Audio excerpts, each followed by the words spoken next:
আসসালামু আলাইকুম বন্ধুরা, এই দেখো গ্রামের বিকেল বেলার কিছু মুহূর্ত নিয়ে তোমাদের সঙ্গে হাজির হলাম।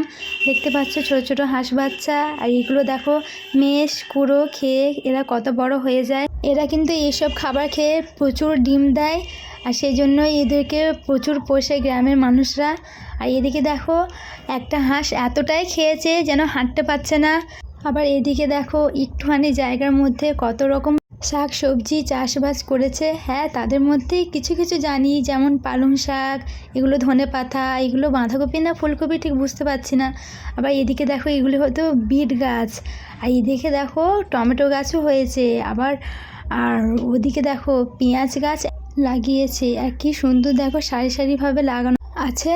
আর দেখতে কিন্তু খুব ভালোই লাগছে। তোমাদের কেমন লাগছে প্লিজ কমেন্টে জানিও কিন্তু, বারবার বলছি। আবার এদিকে দেখো একটা ছোট্ট ছাগলছানা কেমনভাবে লাফিয়ে গাছের পাতাগুলো খেয়ে নিচ্ছে। হ্যাঁ, এইসব দেখতে কিন্তু খুব ভালোই লাগে। আবার দেখতে দেখতে আমি বাড়ি চলে আসলাম। আর এই শীতের সন্ধ্যা মানে একটু গরম গরম তেলে ভাজা না হলে হয় বলুন? তাই নিজেই ভাবলাম যে বাড়িতেই নিজের হাতে বানালাম গরম গরম পেঁয়াজি, যাতে শরীর পেট মন সবই ভালো থাকে। আমার মেয়েরাও কিন্তু এগুলো খেতে খুব পছন্দ করে, বাইরে খাবার মানে তেলে ভাজা, তাই আমি ঘরেই একটু বানানোর চেষ্টা করি। আর এইদিকে দেখো সঙ্গে পাঁপড়ও একটু ভাজলাম।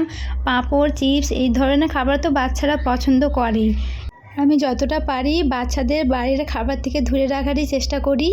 তাছাড়া এগুলো বড়রাও খুব পছন্দ করে। আমার তো খুব ভালোই লাগে সন্ধেবেলায় গরম গরম পাঁপড় ভাজা, পেঁয়াজি, সঙ্গে কাঁচা লঙ্কা আর মুড়ি, ব্যাস। আর তার সঙ্গে যদি থাকে 1 কাপ লাল চা, ব্যাস, আর কিছু লাগে না, কিন্তু খুবই ভালো লাগে খেতে। আর এদিকে দেখো আমার মেয়ে এগুলো খুব পছন্দ করে, আর তার ভাই দুজনেই ঘুমাচ্ছে। আর এইদিকে দেখো জানেই না আমি এগুলো সব করেছি, আর এগুলো মানে ওর জন্য একটা সারপ্রাইজ হয়ে থাকবে। এইদিকে দেখো ছোটো মেয়ে খেতেই ব্যস্ত, ওকে বলছি কেমন হয়েছে, ও বলবে কি, ওই দেখো বলবে কি, ও খেতেই ব্যস্ত। ওই দেখো পাঁপড় কি মানে মজা করে খাচ্ছে। আবার এই দিকে দেখো বড়টাও উঠে পড়েছিল, সেও উঠে খাওয়া দাওয়া শুরু করে দিয়েছে। সেও বলছে মানে ভালো হয়েছে, মানে পেঁয়াজিটা সত্যিই ভালো করেছি তাহলে। এইদিকে দেখো ওদের খাওয়া দাওয়ার পর এদের হোমওয়ার্ক করানো শুরু করে দিয়েছি। ছোটোটা নিজে হোমওয়ার্ক করছে। আর এইদিকে দেখো ছোটো ছেলেটা একলা একলা যেমন একটু পা হয়ে গেছে, উঠছে আবার নিজে নিজে বসে পড়ছে, প্রচুর দুষ্টুমি করে। তাহলে ভাবুন তো, এরকম 3টে বাচ্চাকে নিয়ে আমি একভাবে একলা হাতে মানে মেনটেন করি, সবটা সামলাই। তার সঙ্গে আবার এই ব্লগ করা, রিলস করা, এগুলো কিন্তু অনেকেরই পছন্দ করে না। আসলে কি বলুন তো, এগুলো মানসিক সমস্যা, মানে কেউ কারো ভালোটা দেখতে পারে না, এটা হলো মানুষের সব থেকে বড় সমস্যা। তো যে যাই ভাবুক, আমার কারোরকে নিয়ে মাথা ব্যথা নেই।